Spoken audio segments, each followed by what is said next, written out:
Hi, Andy Evans here. I thought I'd do a quick podcast on glue. I've just been using this stuff recently. It's D4 category glue. I don't know if you know, but D4, there's different categories, starting at D1, D2, D3, D4.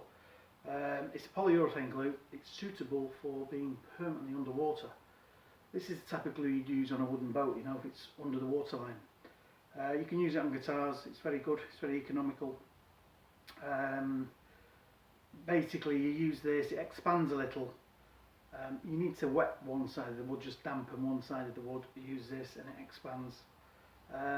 It forms a really tight joint. I've just been banging apart some pieces, or trying to, and they don't bang apart whatsoever. They break somewhere else, so it's actually stronger than the actual wood, the glue line. So if you're making multi-laminate necks, which I've done here, just insert the truss rod. Very good for doing things like this, So you've got your D3 category, going backwards. That's suitable for in the garden, under a tree. Not permanently underwater, but it's okay for a bit of moisture, And then you've got your D2, which we use interior on a guitar, if it doesn't get wet or anything like that. Normally don't get wet. I had a friend who, I actually made him a guitar about 30 years ago, and his house got flooded by a river, and the guitar I made ended up on the water. But the glue we'd used was, 30 years ago, the equivalent of this D4 stuff was called cascamite. It's a powdered glue for boats. There's no creep whatsoever, it dries really hard and brittle. It's very good. So you get good sound transfer, through the wood. And we'd use that glue on it, cascamite. I think it's called polymite nowadays. You have to have a look on the internet, And he took it for a luthier to have a look at it, and he said there's nothing wrong with it. And apparently been under for a few days, on the water. So it's really good glue.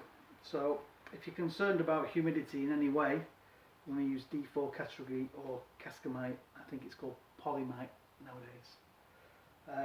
A basic D2 glue is okay for guitars. Tight bond is good. And then you've got your epoxies and stuff. A lot of epoxies are suitable for underwater. So I'll do some tests with this, just to show you the difference between the strength of this and a D2 category. Okay, so stay tuned for that. I've decided to slightly change my truss rods. At the moment I'm using threaded bar, marine grade stainless threaded bar, so it doesn't rust. It's very hard to strip the thread, But what you've got to do is your truss rod adjuster has got to be the same metal.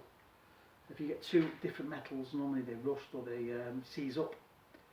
So if you're gonna use a different adjuster, two different metals, make sure you've got like Vaseline on the thread, Alright, so this is on its way. I've put the heads, you can see the angle of the headstock there, you can see that. So that's got a truss rod. I've just got to get a fingerboard for it, and I'm probably going to use a spoke wheel adjuster on this. So I'll get that first, I'll get the fingerboard, and I'll